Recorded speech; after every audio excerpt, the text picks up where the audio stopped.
چې دغه جعلي قواله به په محکمه کې ستاسې د بې عزتي په سبب تمام شي. ماشاءالله عزتمند سړی یې. سیال د کلي ځوان دی خو فکر یې بیخي په هوا کې دی. هغه ته د کلي رسم و رواج ظالمانه کارونه ښکاري. څه خبره ده؟ بنده که خوله دی. تاسو به څوک تعقیبوئ؟ کنې اوس دې به غاښونه درته مات کړم. زه خو وایم چې ونیول شي او قانون ته وسپارل شي، دا به ډېره ښه خبره وي.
قومندان سالم، دا خو تاته معلومه ده چې زرګل خان نیول او خوشي کېدل یو ځای دي، خو دا ښه وشو چې ستا ارمان پوره شه چې زما لاسونه د لیوالچه کې واچولې، خو دا بنده ته معلومه شي.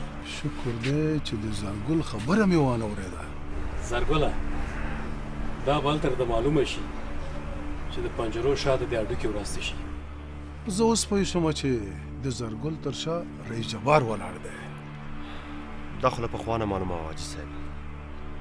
دا خاینان هغه میکروبونه دي چې د ملت په نامه په پارلمان باندې خپلې منګولې لګولې وي او اوس هم غواړي چې ځان پارلمان ته ورسوي تر څو له همدغې لارې نه د خپل د نفس ښامارانو ته ورځ تر بلې غوړ غوړ خوراکونه برابر کړي.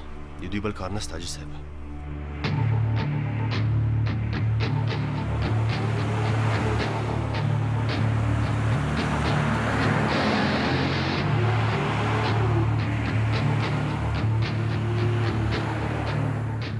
ورته کوي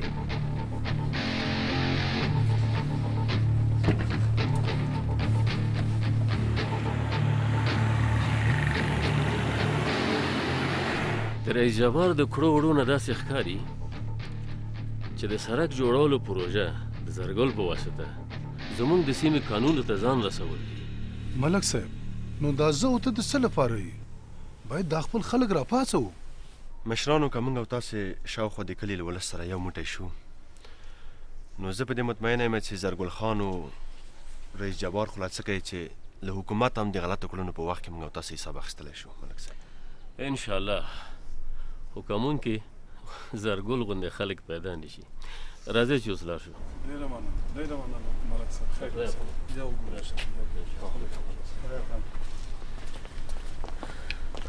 ملک صاحب، ملک صاحب زما خو داسې شک دی چې دا زرګل خان به یوه ورځ نه یوه ورځ د رئیس جبار له خوا نه حتما خوشي کېږي. دې ټکي ته موږ او تاسې باید متوجه اوسئ. زموږ دنده همدومره وه، پاتې کارونه یې زموږ د وس نه پورته دي. ته ورته اندېښنه مه کوه.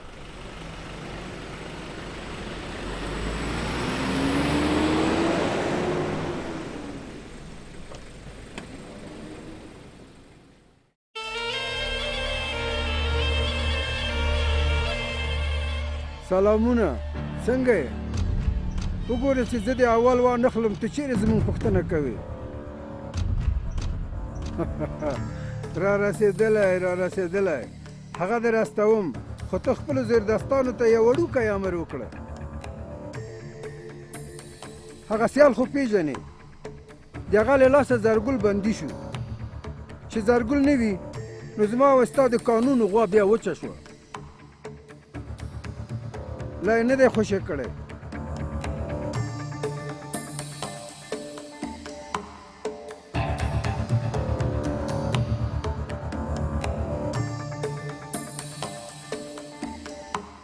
صحیح ده صحیح.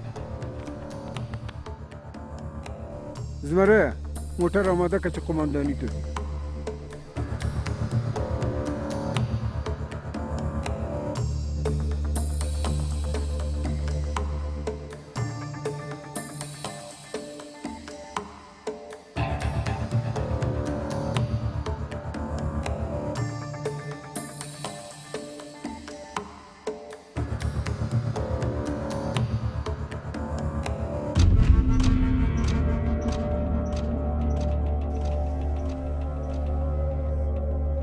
سالمه دا بیانه دې بیا د سوله او سیال په کومه وزاره کې وکړه، خو زما دا مشوره ده درته چې زما په کارونو کې ګوتې مه وهه.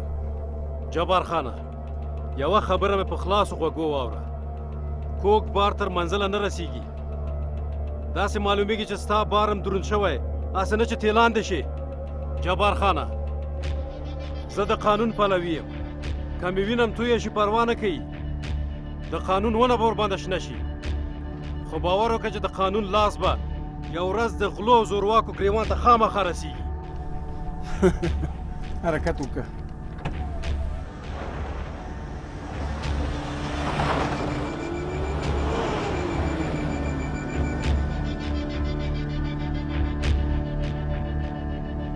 حیدر خیلو، په تاسو کې داسې کسان شته چې د بهرام خیلو ملک نوروز خان یوازې په نوم پیژنئ، خو زه ډېر د نږدې نه پیژنم. کاشکې چې د ده په شان ټول ملک هم دغسې پاک نفسه او خدمتګاره وای. دغه خورکۍ په کوم مؤسسه کې کار کوي. ما یې چې د ملک نوروز نه قصې واورېدې نو کارونه یې د نارینه و دي. ما د سیال د هغه بلې مبارزې اورېدلې وو، او سیال خلکو ته د حق لاره ښیي، او سیال خلکو ته د ویښولو بیرغ اوچت کړی دی. نورې خبرې به په خپله سیال تاسو ته وکړي. پیل کوم د خدای پاک په نامه باندې چې دا نړۍ پیدا کړې ده. حاجي قومندان صاحب ډېرې خبرې د سړي عیب ښیي. نو زه وایم چې زما کار ځمکه په اسمان او اسمان په ځمکه ویشتل نه دي. زه غواړم چې تاسو ته ووایم چې څنګه کولی شو چې د مفسدانو د غلو او د زورواکو له منګولو ځان ازاده کړو او د خپلې د خوښې او کامیابه ژوند ولرو. ورونو، مېلمه ته نوبت ورکړئ چې خبرې وکړي. که مو اجازه وي زه له تاسو نه پوښتنه کوم. ولې نه ولې نه؟ آیا تاسو نه غواړئ چې په ژوند کې مو ارامه اوسئ، سر او مال مو خوندي اوسي؟ غواړو، ولې نه غواړو؟ نو بیا ولې د تاسو ژوند داسې ناارامه ده، په امن کې نه یاستئ؟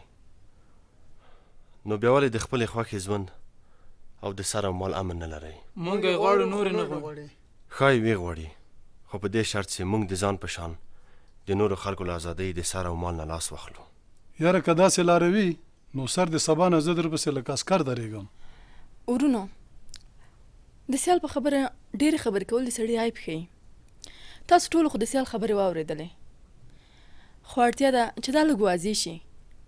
آیا موږ او تاسې نه وایو چې جنګ بد دی؟ ولې نه ولې نه؟ آیا نه وایو چې د خلکو په سر او مال کار لرل بد کار دی؟ بد دی، دا خو بیخي بد دی. ښه نو نشه کول څنګه؟ دا خو تر بدو بده ده. د بل انسان سره د قوم، ژبې او مذهب سره تعصب کول څنګه؟ خورزه، د دې کار به زموږ څکلې ده. نو که غواړئ چې په خپل کلي او کور کې آباد اوسئ، خبره هماغه ده چې سیال وکړله. موږ باید د خپل ځان په شان د نور د ازادۍ، ژوند او مال خیال وساتو. خبرې د ګړو شکرو نه هم خوږې دي، خو عمل به پرې څوک کوي؟ زه، ته، ملک صاحب، سیال، قمندان صاحب او دا ټول چې دلته ناست یو. خو په دې شرط چې ته زموږ په سر د سرنوالې په توګه ودرېږي. وروره، په سوله او یا په بل چا زړه مه تړه. تاسو باید یقین ولرئ، هر وخت هم نور ته امن، ازادي او خوشحالي وغوښتله، ستاسو هم شوله. که ته نه یې ځان ته وغواړې، نه د تا شو او نه د بل. نو بیا به دغه حال وي کوم چې دا تېر 40 کاله و. ملک صاحب، زموږ څو عمر په نورو کارونو کې تېر شوی دی او د جنگ دوړم په دې موضوع باندې پراته ده. خو دا سیال او خورکۍ سره ته کله کله راځه، کېدای شي په موږ کې هم څه بدلون راشي. سمه ده، همداسې به کوو. زه غواړم چې دا خپل چپن له سیال ته د انعام په توګه ورکړم.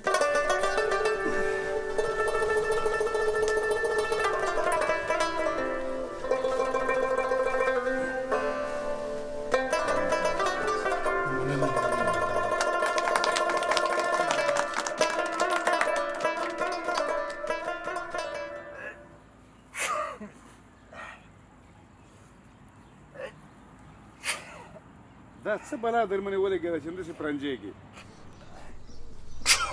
ته غره تې مه وله، لږ غلی شه. ګوره واوره ته، سیال د ایدرخېلو کلي ته ورغلی دی. نن به یو کلي ته ورځي او سبا به بل کلي ته ورځي، چې ورو ورو به ټوله سیمه د موږ نه ونیسي. یاره خان صاحب، دومره بد خو مې په ولاکه در باندې لورېږي. اخر زه څوک یم؟ شپه ورځ درته لاس تړلی ولاړ نه یم.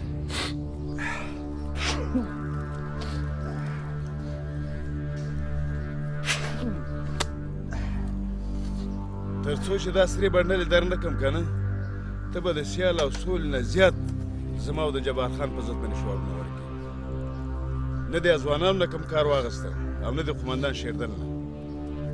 یاره خان صاحب، دې ورځ کې چې د شیطان نه مشوره غواړم نو سم جواب نه راکوي.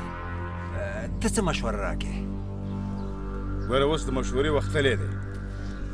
د دې نه مخکې چې د کلي خلک خبر شي، ته باید سیال او سولې ته داسې یو دام کېدې چې په غبرګو په خوب کې ګیر شي. اوس ورسېدم خان صاحب. زه به سولې او سیال ته داسې دام کېدم چې ته به م راته وایې چې آفرین. ای شاباس. ګوره توربازه، چې دا قرارداد مې واخیستی، دومره وسلوال سړي به راسره وي چې بیا به د توپ او ټانک او تیرې م راباندې زور نه رسي.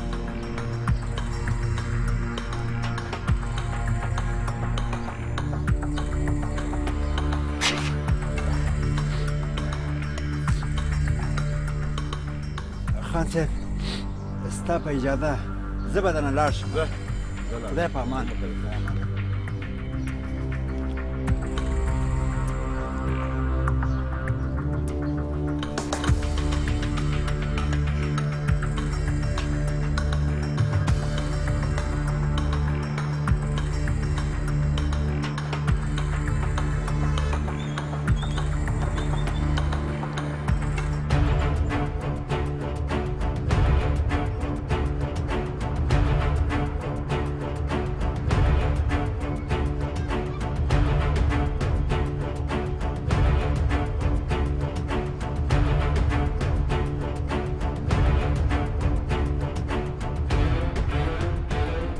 اورې والکه، سوله د کلي په سړک ستا خواته د روانه شوه.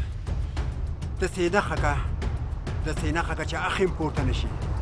زه خو ورته تیار د سړک په غاړې ناست یم. تور بازه، خو دا راته وایه پاتې پیسې به مې څه وخت راکړې. ته بېغمه اوسه، بس د دې فاتحه به یي او تا ته به یې په سخات کې یو بنډل شنه نوټونه درکوم. پوه شوې که نه؟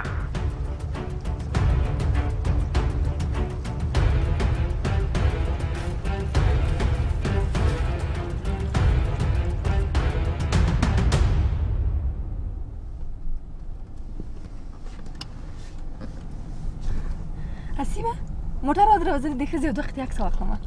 ښه سمه لاړه.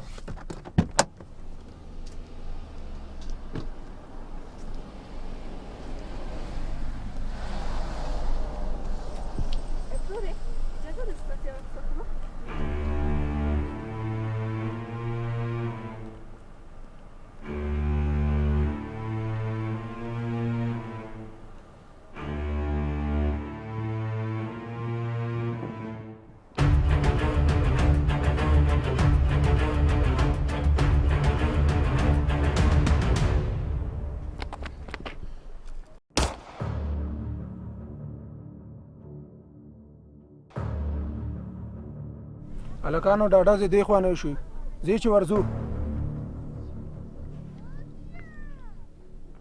قومندان صاحب زما آواز اورې؟ هو اورم. قومندان صاحب زموږ په سیمه کې ډزې وشوې، موږ په هماغه استقامت ور روان شو. زه هم ستاسو سیمه کې در روان یم، یو ځای به لاړ شو. اطاعت کېږي صاحب.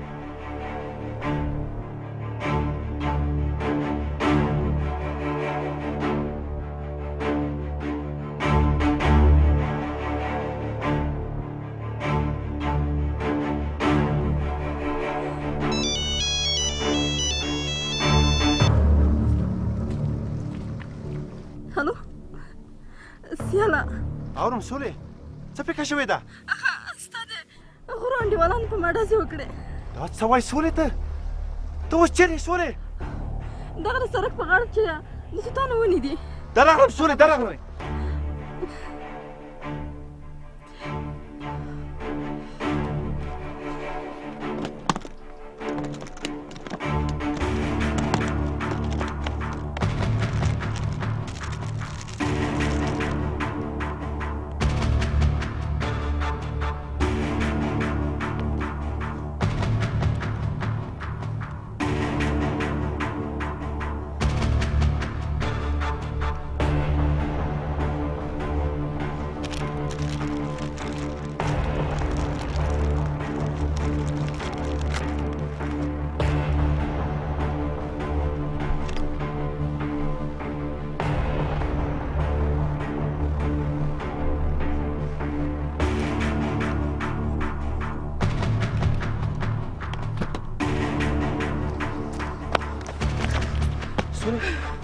ډېره خو به ژوبله نه یې؟ نه یوازې په لاس لګېدلی. دا ځل کومې خوا نه وشوې؟ له دغه خوا ډزې وم نه لیدې څوک و؟ نه وم نه پېژنم. بهرامه ته اجل دوی روغتون ته ویسه. سمه ده سمه ده. دغه مه کوه سولې چې سر مې ملاړ شي دا نازوانه زه نه پرېږدمه.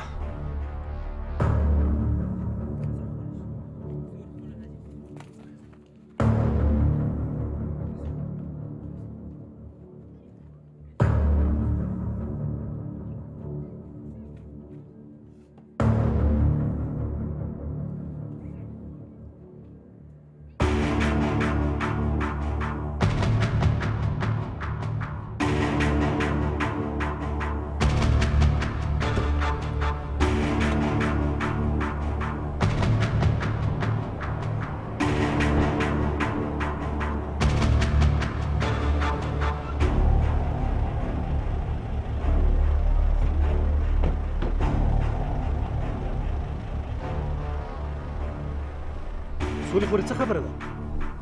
قمندان ورورې په ما یې ډزې وکړلې په لاس ولګېدم.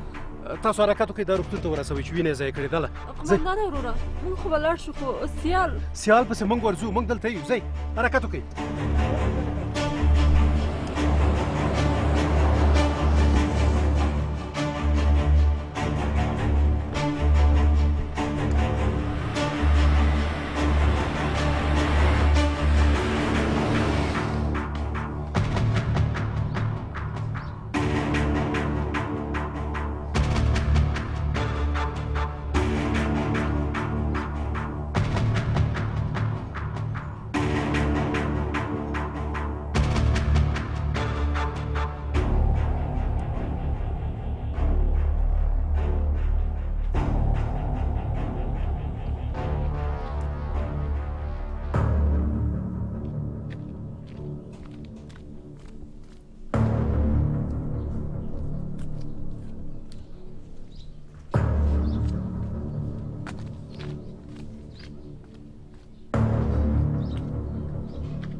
دې سیال ته الله دې زمري زړه ورکړی.